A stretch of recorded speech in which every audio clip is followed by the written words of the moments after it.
I ran into this last week. Here's what fixed it for me. Setting up your payment method on the eBay app can be a bit tricky if you're not familiar with the steps.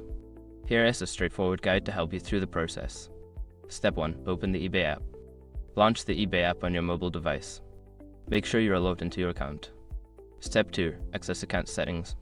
Tap on your profile icon, usually located at the bottom right corner of the screen. From there, select account settings. Step 3. Navigate to payment options. In the account settings menu, look for payment options or payments. This is where you can manage your payment methods. Step 4. Add a new payment method. Select the option to add a new payment method. You can choose from credit/debit cards, PayPal, or other options available. Follow the prompts to enter your payment details. Step 5. Save changes. Once you've entered your payment information, make sure to save the changes. You might see a confirmation message indicating that your payment method has been successfully updated. Remember, if you are using a new card, double-check the expiration date and CVV to avoid any errors. Happy selling or buying on eBay.